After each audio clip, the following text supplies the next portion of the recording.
have no issues setting the bar insanely high. And you're right about what people set the bar too low. And I did that with distance running and, college running in the NCAA. I can't speak for other sports, but I know just across the Division I landscape, it's so harsh and it just beats you down. Doesn't matter if you were really talented coming out of high school or you were what they call a 420, 920 guy like me. It's just there's hundreds and hundreds of kids who run 420 in the mile, 920 in the 2 mile who have the potential to be really good, but they're not like the 5-star recruits. It doesn't matter who you are. Everyone gets injured. Everyone is disappointed for probably 99% of people. And that really did shake my belief. And so by the time I left college, I had improved tremendously and had a lot of good races, I was like, okay, this is where I am in distance running, and I'll keep fighting for that. But, I stopped believing that I could compete for, being the best in the country, being the best in the world. I believe it to the point where I'll say that, like, I will never compete at a world championship level event in running. And I don't believe that's the case in triathlon.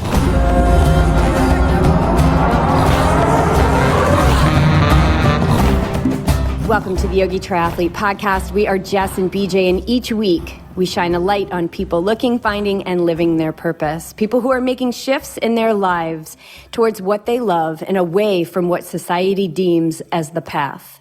In the case of today's guest, professional triathlete Ari Klau, the shift was radical. He quit his well-paid full-time job as a software engineer to pursue a calling to figure out how good he could be at endurance sports.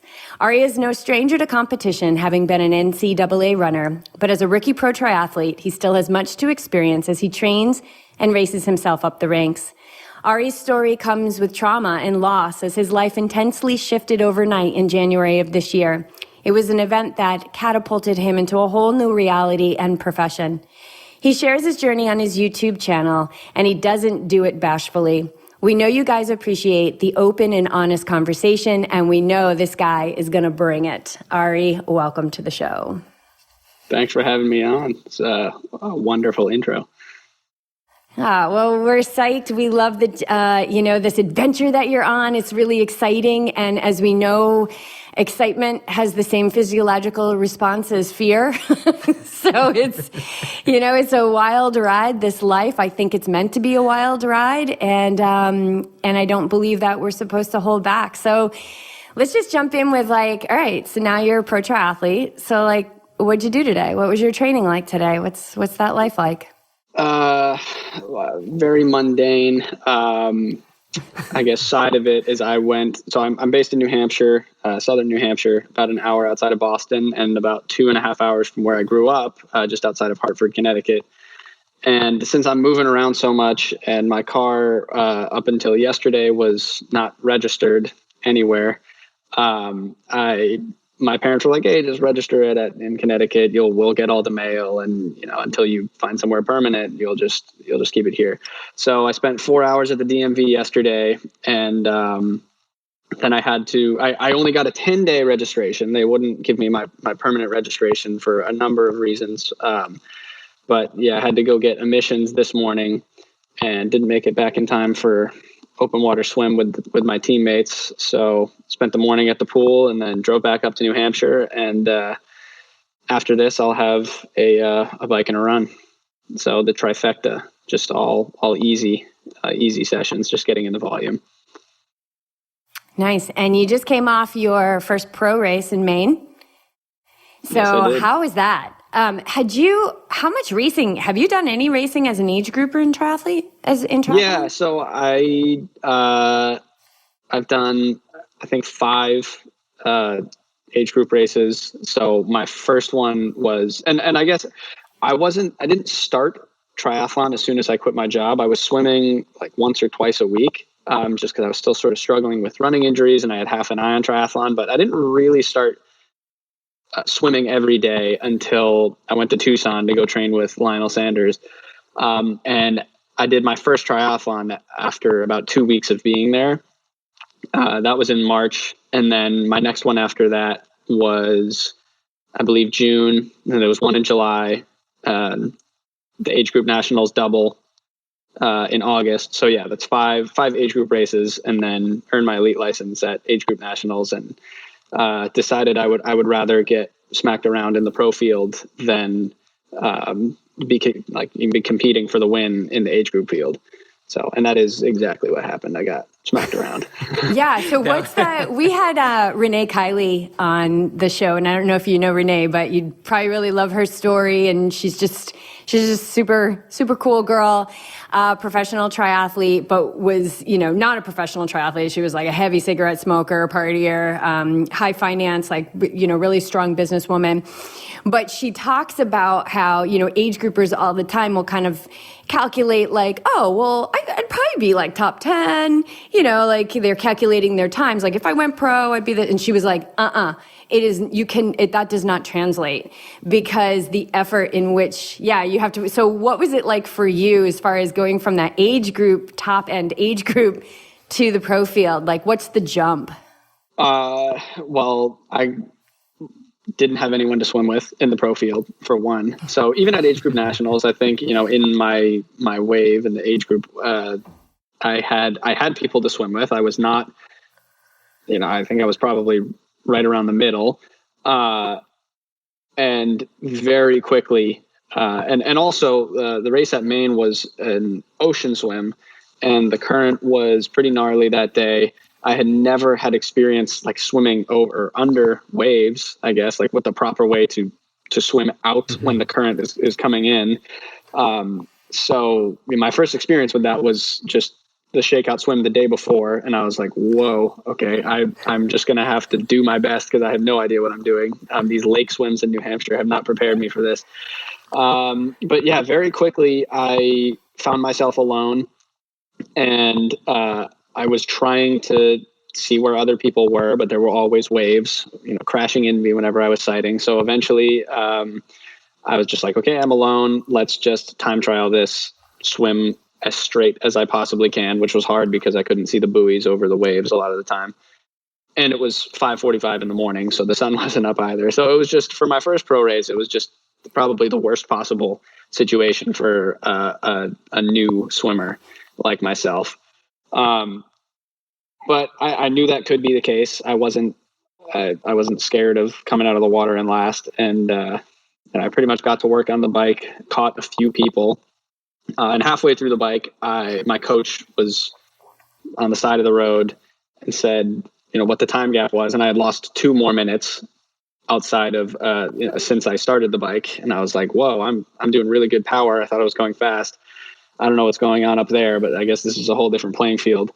And then, I knew I was out of it. I was not going to podium. I was not going to win. And so I just ran as hard as I could, which before the race, that was what I wanted to do. I wanted to see how deep I could go. I wasn't thinking about place, and I wasn't thinking about time, and I wasn't thinking about bike power. I was just thinking about, can I make this the most painful thing that I've ever done? And I think I did. There's only one other race that I think can really compare. It was a 5K I ran in college, just in terms of like, that was the deepest I ever went. But this was a whole different ball game because it was almost 4 hours long versus 14 minutes in a 5K. So I did what I wanted to do as far as going really, really deep and seeing what I had. And I ran a pretty good run split, faster than I thought I was fit enough to do. But yeah, I was never in the race.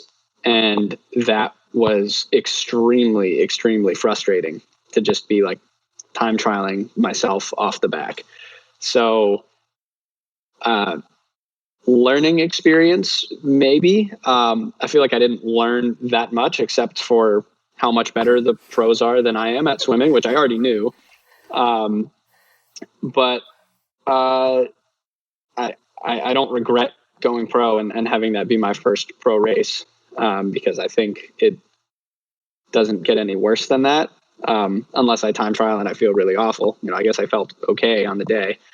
But yeah, it's a completely different ball game, swimming with pros. And then I'm so much worse of a swimmer, and everyone's pretty much as good of a biker as I am. So I'm still losing time or maintaining whatever on the bike.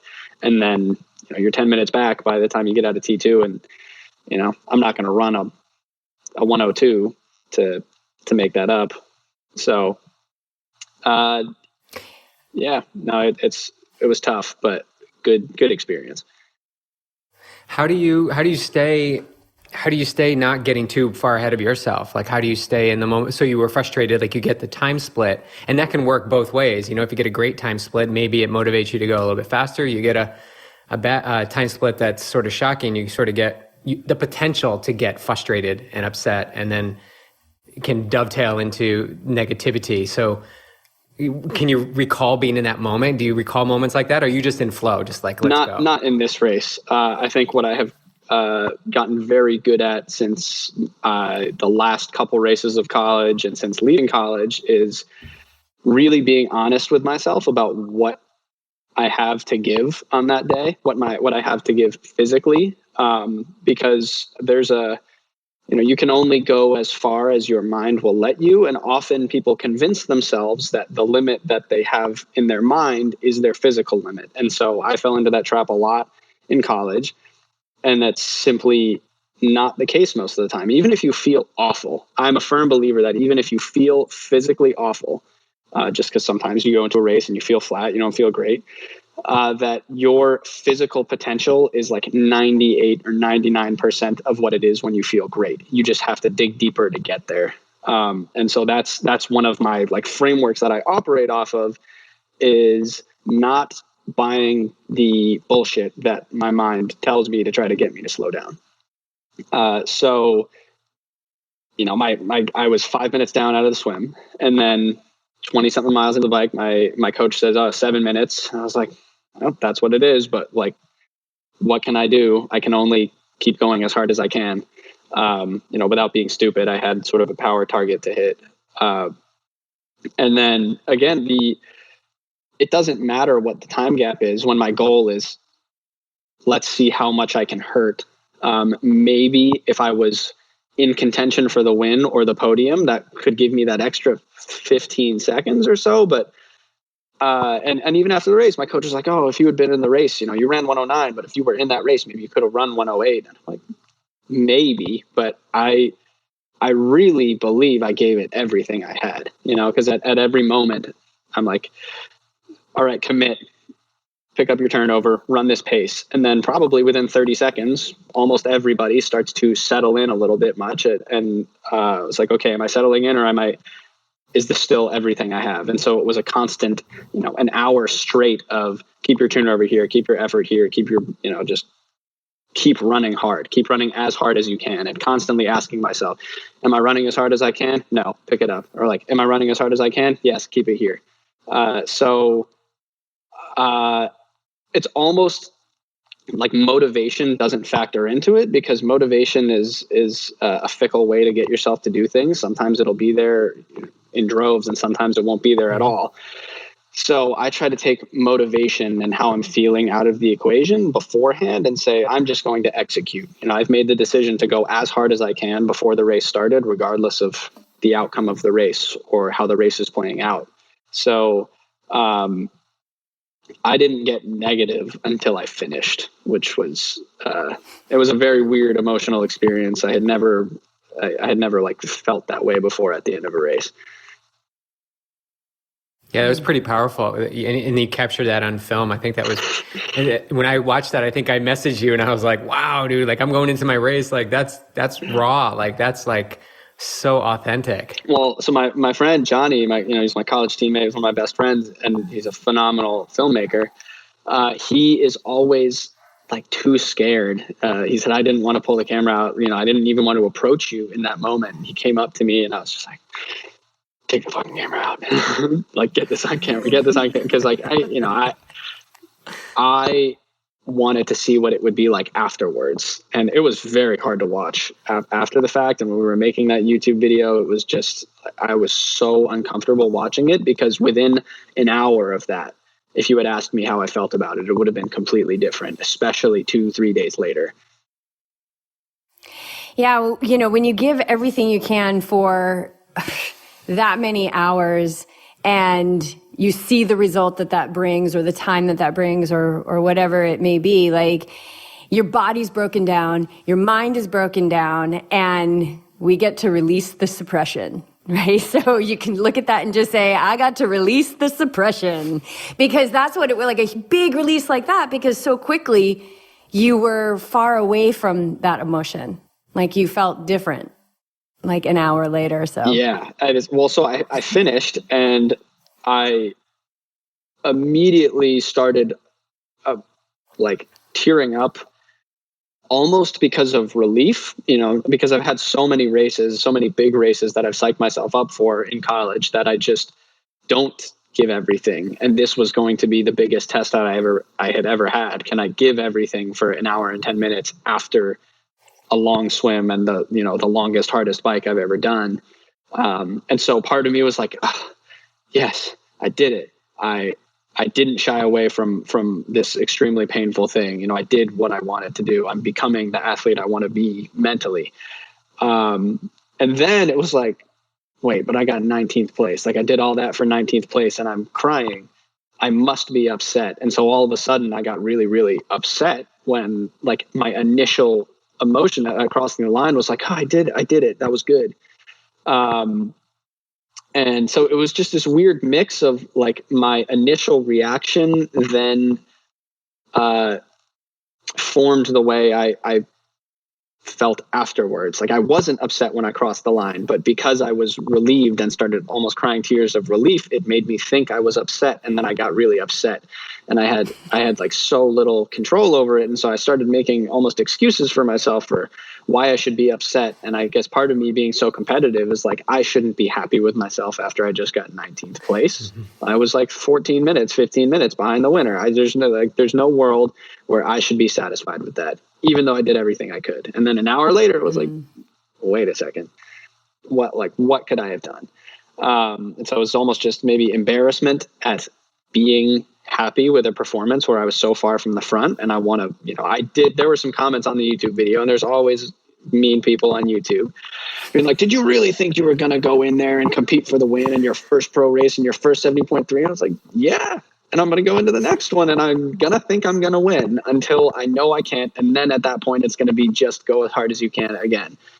And then one day I will win. And, I'm fine being really upset for an hour after the race if I can continue to go in thinking I'm going to win each of these races.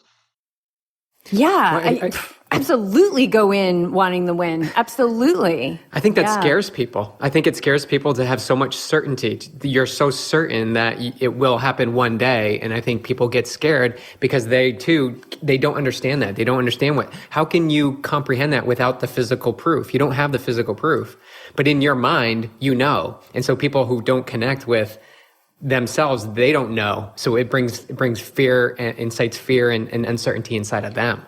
Yeah. And people, again, it's almost embarrassing to tell yourself that your goal is something almost insurmountable or something that would be extremely impressive to do. But the worst that can happen is that you don't do it. And that was my mindset for a long. It's like, I'm not going to go into this race and say, oh, I want to run 1340 in the 5K today, or I want to run 750 in the 3K, because there's no way that's going to happen. But why not just go in and believe it and do everything you can to get there? And the worst case scenario is maybe you get close or you don't even get close at all. But why defeat yourself before the race starts? Yeah, exactly. It's a great question. Yeah. And have big dreams. I talked to 2 athletes this morning who came clean with me on these 2 different athletes have these 2 really big dreams that on paper would be like, no, you can't do that because of this, because of that, because of that.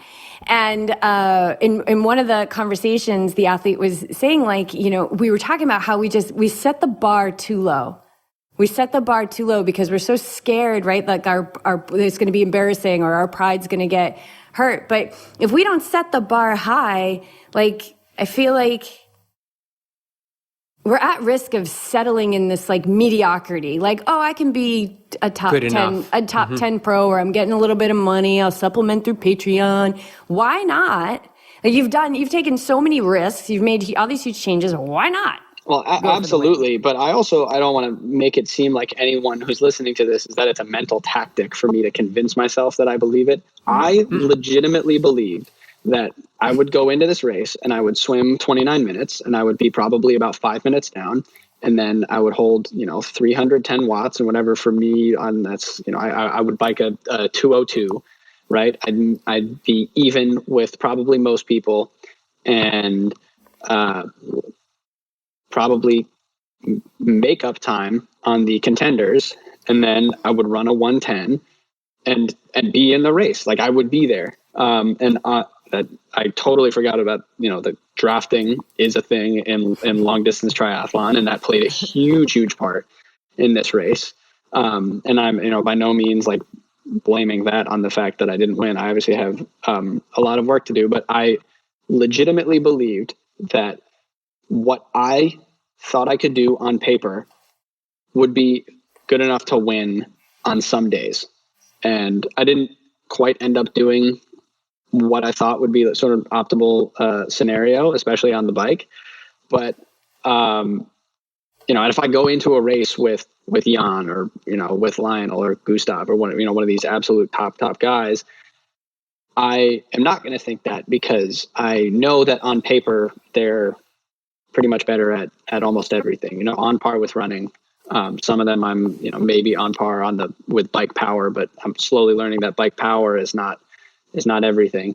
But this was a race that I was like, the quality of this field is one that I can win. And I think people got offended that I thought that.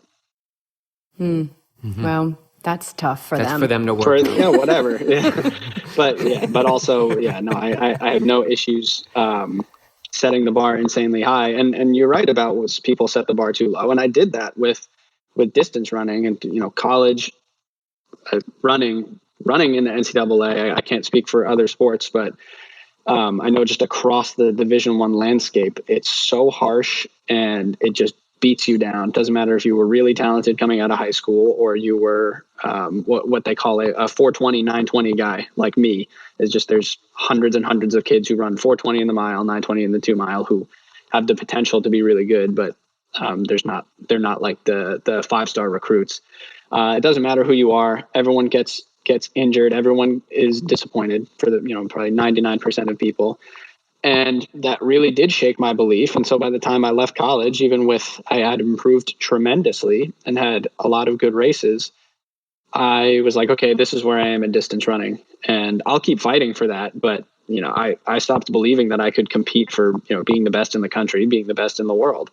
And I believe it to the point where I'll say that, like, I will never compete at a world championship level event in running. And I don't believe that's the case in triathlon. And I don't know if that's mental, okay, I was setting the bar low and now I came to triathlon. I'm like, well, if I'm doing this, I'm going to set the bar high because that's the only reason I'm coming over. I didn't come over to be a mediocre triathlete from being a mediocre runner. Yeah, so, no, that's like weak coffee. And I know you wouldn't like weak coffee. No, strong spros only. So it is. Yeah, I'm going to keep that bar high going into every race. Good. I love it. We'll keep it high for you too. All right, let's backtrack and take us into your story and what really was this wake up, like literally like a wake up that you had back in January, which really shifted your life. Well, I guess previously we can go back to October, which I was living in Seattle with my friend Spencer and Will. And Spencer is a professional runner for Brooks Beasts. He was just starting his professional career.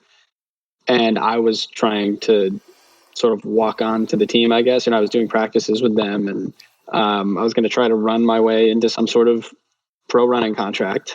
And I got injured, which I don't really get injured very much. And this was a particularly bad injury, and it was just taking too much time to get better. And it has started raining in Seattle just about every day, as it does, in late October. So I bought a bike trainer so I could just bike on our porch every day and try to maintain some fitness for distance running. And then in the process, I completely fall in love with the sport of cycling and trying to get fitter and better on the bike. And so obviously there's two of the disciplines right there, especially as my running health came back. And we went to Albuquerque because Spencer had the Brooks Beasts had their altitude camp in Albuquerque. And so within, I want to say it was the third or fourth day that we were there, I woke up at 7, 8 a.m. to just get up for the day. And I had a bunch of missed calls from my parents and a voicemail that was just like, please call us. And I could tell something was wrong. And I did not expect the call, but yeah, my mom said, hey, your sister overdosed. She died. And I remember it so vividly. And I started like wailing, and my roommates were asleep, and, or I guess they weren't asleep anymore. And I was just like, okay, that happened, and I need to go like get after the rest of my day. It was a Saturday. So I didn't have work, and all I was going to do that day was run. And so I did my best to just carry on with my day as normal. There was really nothing to figure out as far as flights or, going home, because this was also in the height of COVID. So it was like actually getting her body from LA to Connecticut for a funeral was complicated. So yeah, it was just like, this happened, and now start figuring out what the rest of your life looks like. So I made myself a Spro, made myself a pancake, just forced it down. It was like, I don't remember if I ate the whole thing, but I remember trying to just like, hey man, I'm like, obviously I don't know what grieving is like, but I figured you're not going to want to eat, so you have to force yourself to eat. And then as my roommates got up, I told them one by one, and I made sure to be like, look, man, I'm fine. Just go about your day as normal. Like pretend nothing happened. Cause I didn't want anyone to change what they were doing to support me or whatever. I was like, I'm not okay, but I'm okay. I'm just going to, it starts now figuring out what I'm going to do for the rest of the day. So I ran. It was really weird. I couldn't breathe, and I was on the phone with my best friend Jesse, who he called, and he was like, the word was sort of just getting out to the community, and I guess at some point that day I called my manager, and it was a Saturday, but I obviously wasn't going to go back to work on Monday, so I called him and I said, hey, my sister passed away. Just letting you know I'm going to need a while. And yeah, so the next 2 weeks I did nothing except just bike and run. I think I swam a couple times, and it was great. It's in the midst of something extremely tragic, I was able to just do what I love to do, which is make myself hurt, suffer from endurance exercise. And I guess what really triggered it was when I had to get on these calls to transfer over my project. My manager said, I want to help you get back on your feet if that's what you want. And he typed that. It was a Slack message, and I kept reading it. If that's what you want, if that's what you want. And I was like, yep, no. Now I know. Reading that, I was like, I do not want to come back to work. And so I called him and one of the other software engineers, and I was just like, yeah, I think I'm done. And so I never went back to work after that. And I guess the YouTube channel had about 6,000 or 7,000 subscribers by then. So it was at the point where I was doing the math, and I was like, okay, I have X amount in savings, and these are my expenses. And if I post 2 videos a week, I'll, that get this amount of views, I'll be making this money a month, and I'll be able to make it until, let's say, June on, slowly draining my savings while trying to support it with YouTube ad revenue. And then I also started the Patreon. So from that point on, I guess I was building up for this 5K in Austin. I was still had my focus on distance running. But I was just trying to carve my own path, and be an athlete supporting themselves on YouTube and sharing their journey. And, I had no real thoughts about triathlon, at the time. But I guess by all means a professional athlete, but not really professional because I had no sponsors, which is where the term Strug Pro comes from. And at some point in Albuquerque, Talbot Cox and Lionel Sanders found my YouTube channel, and they were like, oh, this guy makes his own beats, and I don't know, running, biking. They liked what I was about, and they invited me to train in Tucson. And I kind of asked if I'd be able to swim with Lionel, like, can I come out and start swimming?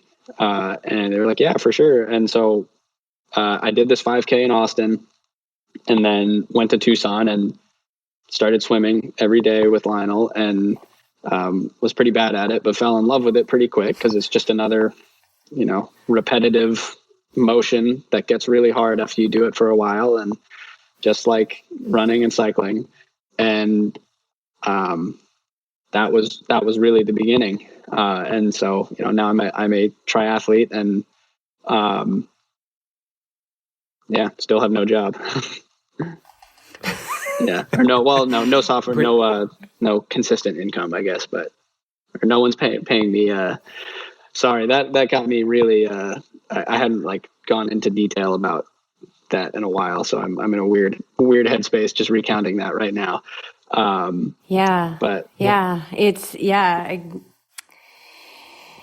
It's okay. It's like, at this point you kind of look back and shake your head, did that happen? Did that happen? This, so much has changed for you, and your home, your address has changed, your home has changed. Do you still have Annie, the dog?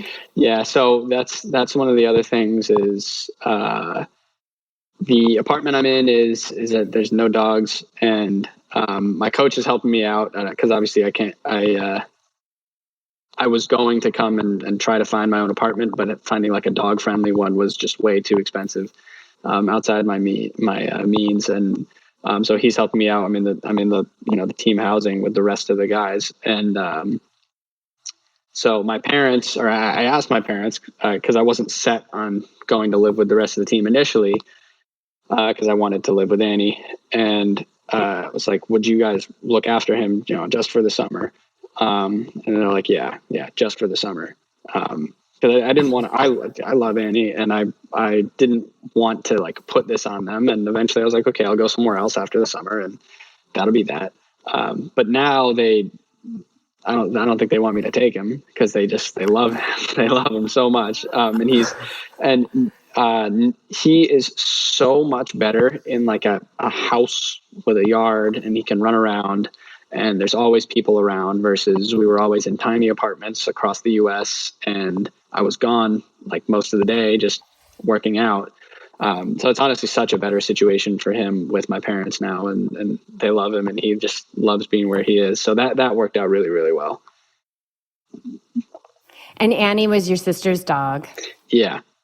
So that, one of my first thoughts after, in the days after she died was, what is going on with Annie? Because I figured he was just in the house. And so the other thing is my sister was living with her boyfriend, who was the one who found her in the bathroom, and I'm assuming called 911. And, it's just this, it's obviously it's traumatic for me, but I wasn't there.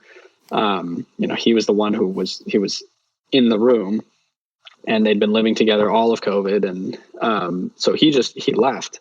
He was like, I can't be in this house. I totally understand. So he went in, he was staying with his parents and just going in and checking on Annie. But for days I was like, what's that dog doing? He's all alone. I need to go, I need to get him. So my parents had no plans. They were just going to try to make sure he went to a good home. And I was like, no, that can't happen. I need to go get him. So I mentioned my friend Jesse before, and I called in the homie move of the century.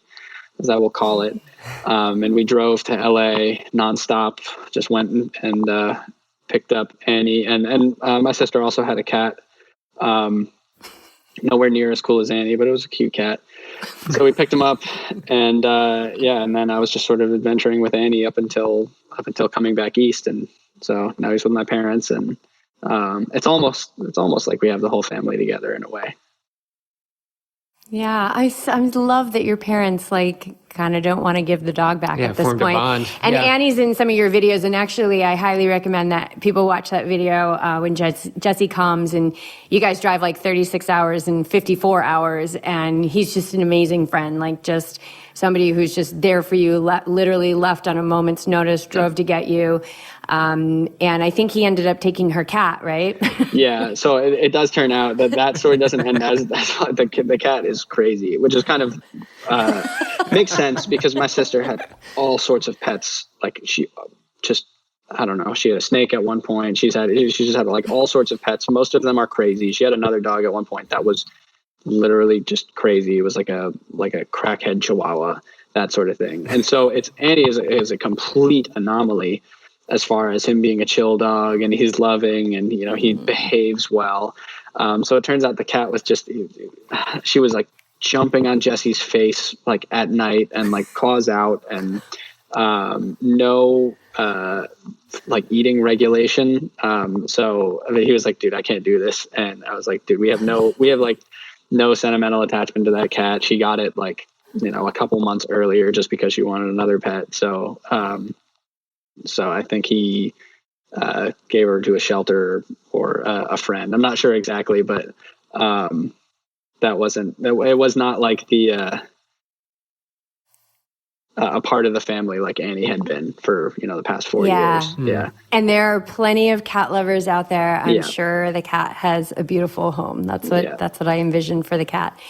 That's a lot, dude. You've gone through a lot in the last 9 months. It probably feels like just yesterday, and it probably feels like a million years ago. Both. Yep. Right.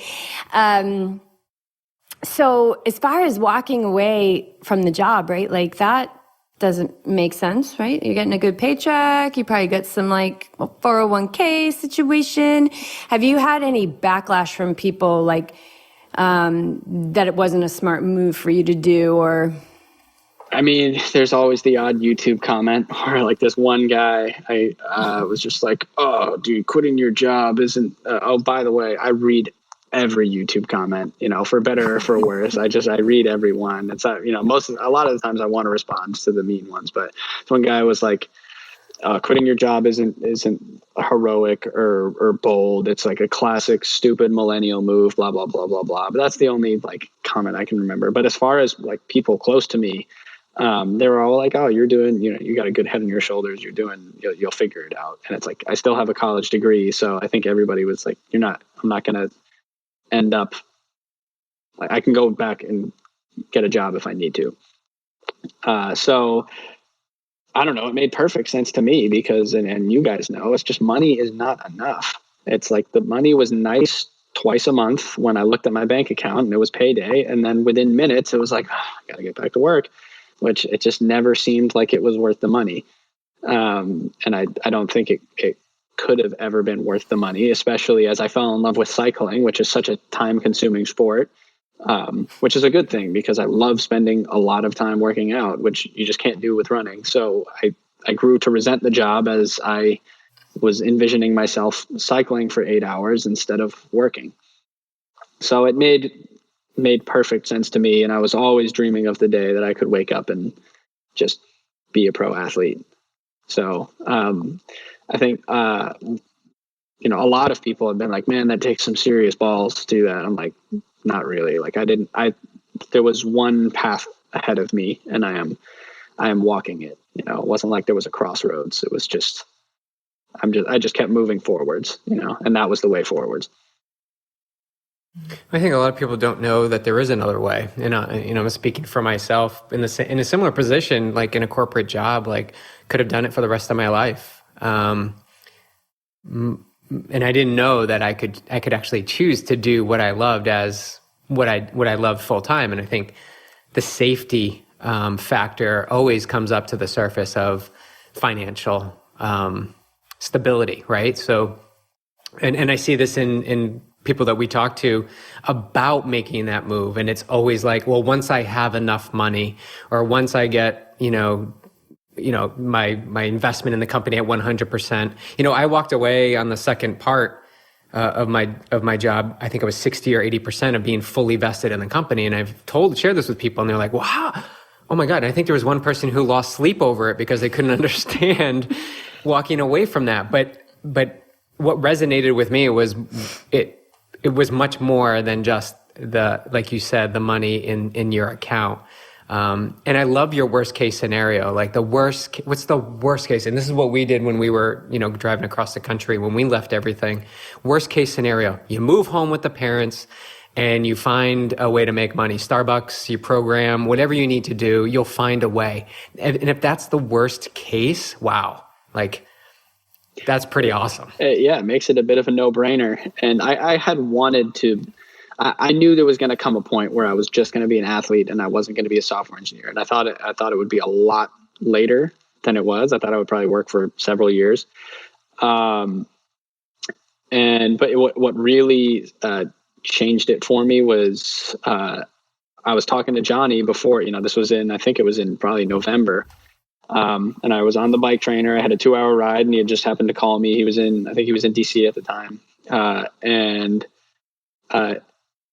I think it was the 4-hour work week, or Tim Ferriss. He had been reading. Yeah. And he's like, well, let's look at the worst case scenario and the best case scenario. And best case scenario is, honestly, what it is now is like, I am stable. I have a stable, income. I'm surviving as a professional athlete, and all I do is work out, and it's my dream. And again, worst case scenario is exactly what you said. I move home with my parents and get back on my feet. It's, and at least then I will have tried. So that sort of shifted the risks were not as great as they seem when you really think about it. Yeah, I agree with that. And even when Beach was like just miserable at his job, he wasn't doing what he loved, and he was training around it, and he was coaching some people for free. And I looked at the worst case scenario, and I was thinking to myself, well, the worst case scenario is we lose the house, right? Like we lose our house. I get a couple part-time jobs. Maybe we can move in. My sister has an extra bedroom. Like, you start entertaining these things. I think it's really important to entertain the worst case scenario, because if you don't entertain it, then it remains in the unknown, and the mind will catastrophize it, right? Like, to look, it's almost like what you fear, right? What you fear, the worst case scenario. But if you look at what you fear, it's actually not as scary as you think it is before before you take a look at it, right? Yeah. I think when you start to talk it out and you actually be curious about what your actual options are, not what you believe them to be, then I think you get some sort of, I'm going to use the word comfort around this risk that you're taking, a higher level of comfort in this risk that you're taking. Yeah. And I think one of the main differences is also I'm 24. It's like my dad, who is the number one guy to say, do not quit your job and keep putting $6,000 in your Roth IRA every year and blah, blah, blah, blah. I told him, I was like, look, I actually didn't tell my parents when I quit my job because I knew they would freak out. So I told them like a month later or whatever. And they were just like, okay, I guess there's nothing we can do. And my dad is always like, look, he loves watching me on YouTube, and he loves that I'm following my dream. And he's like, yeah, this is the time in your life to do something like this, to do something potentially stupid. And we'll be there to catch you if it doesn't work out. So, it's, being young makes it, I have a lot of time, and now I'm very confident that it is going to work out, going to work out the way that I hoped it would. It's just the time in my life to be moving around and be taking risks. And I just have my entire life ahead of me to make it work out. And your sister's name was Miriam, right? Yep. Miriam. So since she's been off this earth now for about 9 months, have you pulled lessons or gifts from her exit, like her abrupt exit, that has shaped the way you look at life or the way you live your life? I'm not sure. I would say no. I guess it's weird to say grateful for the way that things have happened because, I think there's no other way to be, right? It's like what happened. And I can either be miserable and angry about it, which, some people do. And that's not the way I choose to live. So, I am grateful for the way that things have worked out. And I don't think my mindset has really shifted all that much. I think it's more so the actions that I've taken and the path that I have taken is the gift that she left me. I want to say that my mindset didn't really change at all. In this, I developed what I would say is a very close relationship with pain. I was in this relationship that I really thought was going to be the last one ever. And it worked out, or it didn't work out, in a way that it really doesn't get worse than that. Or at least I was like, I don't see how this could get any worse. And I started asking myself, like, why am I so afraid of like hurting? Why do I want to just leave this in the past and get away from it and I'm like curling up into a ball and waiting until I'm happy again? What do I have to learn from just pain and grief? And I found it was the greatest teacher that I've ever had. And so I came away from it, once I was sort of really starting to get over it and the pain of this breakup was subsiding. I almost missed it. Not that I missed it, but I was like, okay, I'm confident that I have a solid framework for dealing with really awful things. And so one of my first thoughts, like I'm not kidding, one of my first thoughts after I got off the phone with my parents that morning was, all right, here we go again. What are we going to learn this time? And I think in some ways, I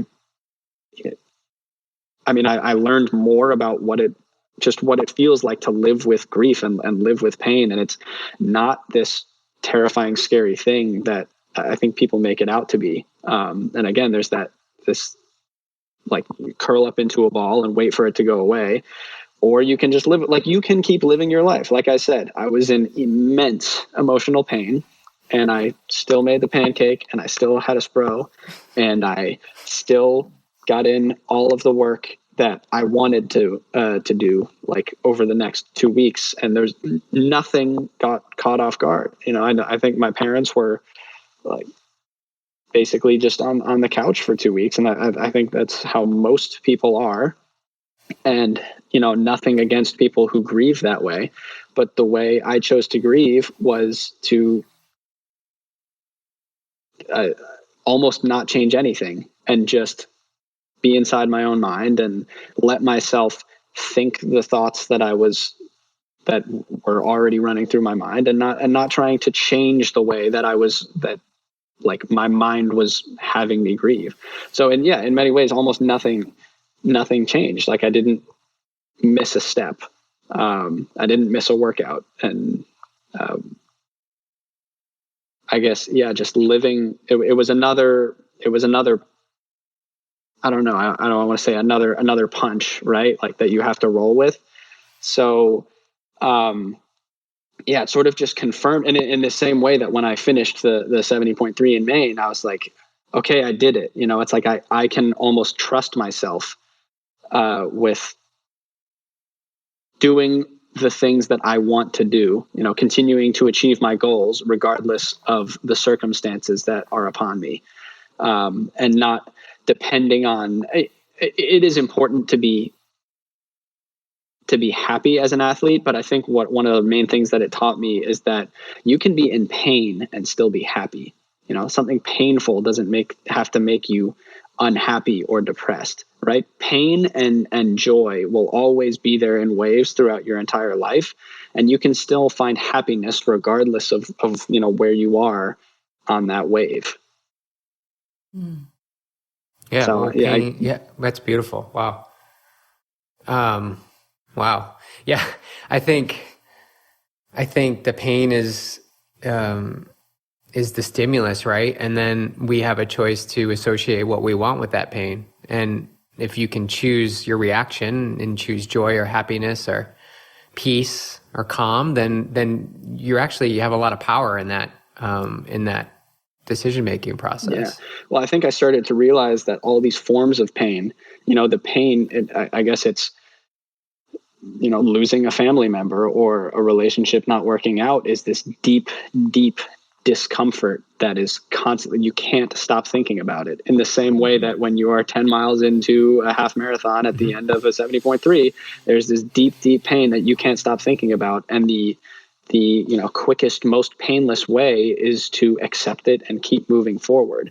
And so I think I realized at some point that all these forms of pain were very similar, and that me learning how to grieve with the loss of my sister would help me grieve with the fact that my legs are also in immense pain at the end of a race, which is like my ultimate goal in life, is to be able to hurt more than anybody else. And so I stopped shying away from painful things that weren't athletic, and instead used them as learning experiences to help me with things that are athletic. If there is one paradigm shift that I had gotten from it, it's that I stopped associating hard with bad and easy with good. Right? It's like, and that's the same thing with pain. Doesn't need to make you unhappy. It's something hard does not have to be bad, right? If you have and that's the same thing with what I was saying earlier about being honest with myself about my physical limits, and about what that sort of mental limit is. When someone often says, "Oh, I had a bad race," or "I had a bad day," like, no, you didn't. You had a hard day.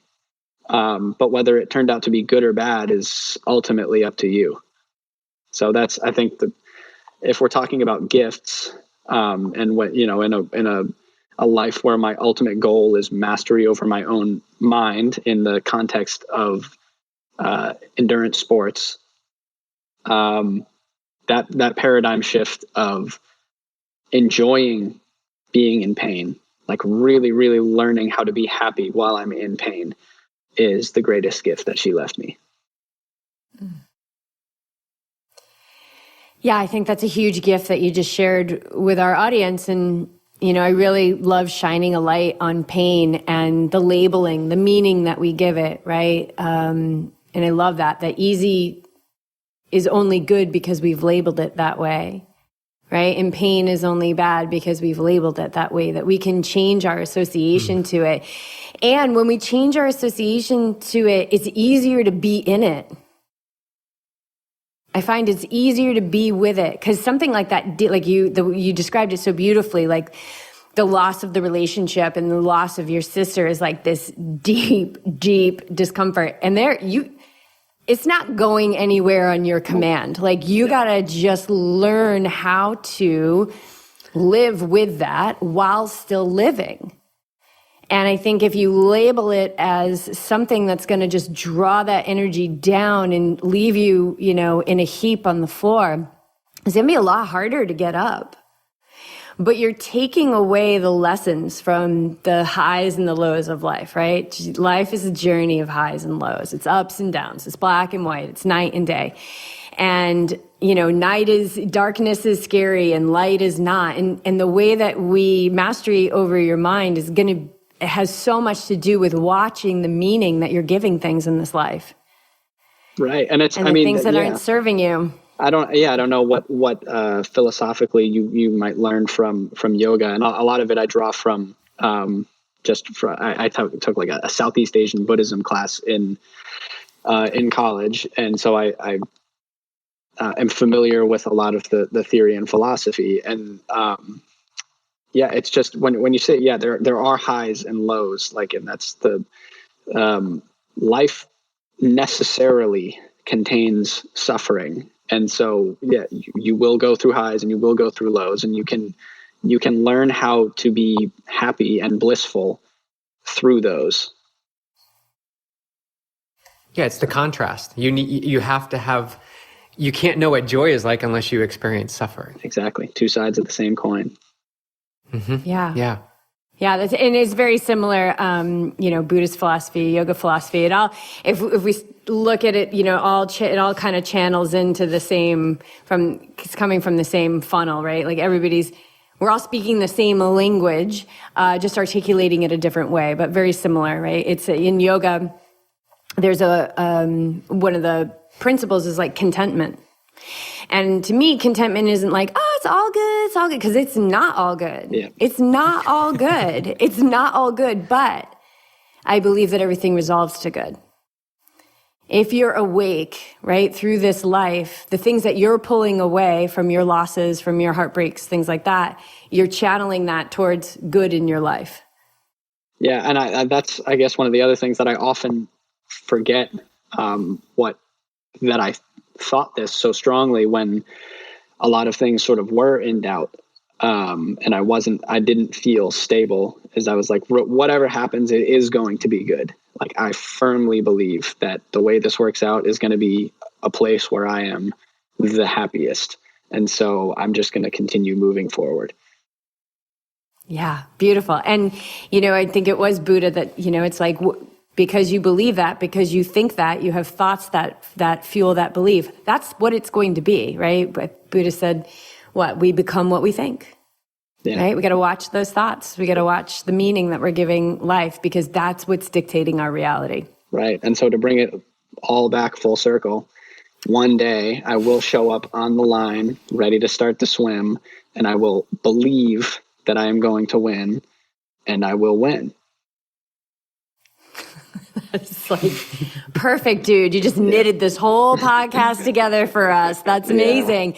So what's next for you? Can you share with us what's next? So my next triathlon, or at least my next 70.3, will be Indian Wells in December. So I'm just taking...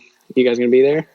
Yeah. Awesome. Okay. So I think a lot of people are gonna be there, which is really cool.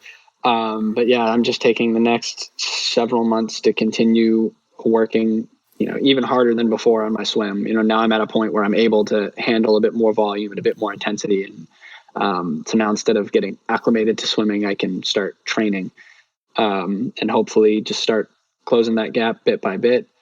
And I think I'm going to try to find a running race. There's a large turkey trot near my hometown. It's very competitive that I'll probably do on Thanksgiving. And then at some point I would love to do a cycling race, but if not, do some sort of time trial or something competitive just myself. But next triathlon, December 5th, Indian Wells. So that's all right. We'll see you there. Yeah. I'll see you guys there. I want to, what did you pull? Because you were with Lionel for a little bit, and I know people, you're always curious about him. What have you pulled away from the short time that you were with him, and maybe specifically swimming wise? Because it seems like a similar path. He's got his opportunities there. So it's like right when I got there was when he really started turning the corner with his swim. So, I mean, he showed up to swim every day, just, and he always just seemed to be in a good mood. And I don't know what he was like before, I guess he had only started working with Justin at Aquabear, in November. So it was a couple months before. So I don't know what he approached swimming like before. But he, just seemingly had a great time, which I think is one of the secrets to anything, is, to get good at it, just to have a good time. And, I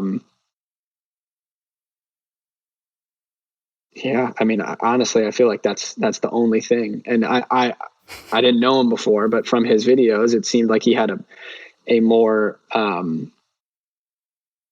a resentful relationship with swimming. And he always talks about he was violent with the water, and he starts fighting the water. And now, it just seemed like his relationship with swimming was changing. And I think the main thing that I took from Lionel is he really does just know how to hurt more than anybody else, and that's kind of like, that's my goal, is figure out how much I can hurt. And for a very long time, I can tell when I talk to someone whether I can dig deeper than they can, and especially when I work out with them, it's like, you're kind of throwing punches at each other.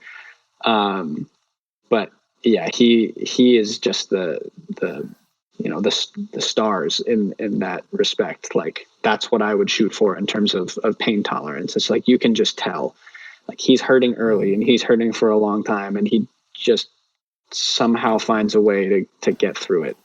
And then that's what everybody says. And, it's the truth. And I think especially once he, seems to have such a good relationship with swimming, when you can bring that mindset to the swim, when you have a better attitude, I think that's just, he obviously had so much fitness with swimming, and now that he's learning to approach it more like a swimmer, with Justin's help, it's no surprise that he's swimming a 49 in an Ironman now, and he's, coming out of the water, right near the front these days. Oh, that's so cool. I love to see it. And I look forward to continuing to watch your journey. And I'll be cheering you on December 5th. Can't wait to see you there. And thank you so much, Ari. Really appreciate how you shared with us today. And I know the audience is going to just chew on it. And really I don't know if I should apologize for it. Seemed so a dark and painful episode. Never apologize.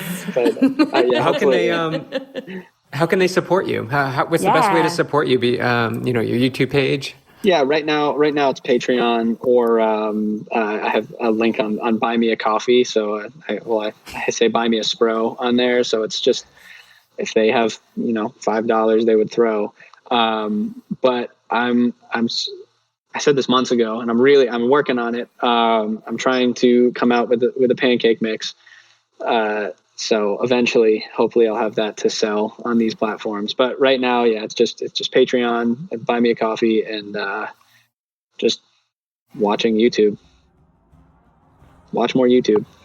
And watch the commercials. Don't skip the ads. Skip the ads. Yeah, that's what I do now. I'm like, okay, I'll watch all the ads. That's awesome. Thank you so much. So you guys go over and Ari says don't do it. I say do it. Watch the ads. Check out his YouTube page, subscribe, support him, and come and cheer him on December 5th. Awesome. Thank you so much for having me on, guys.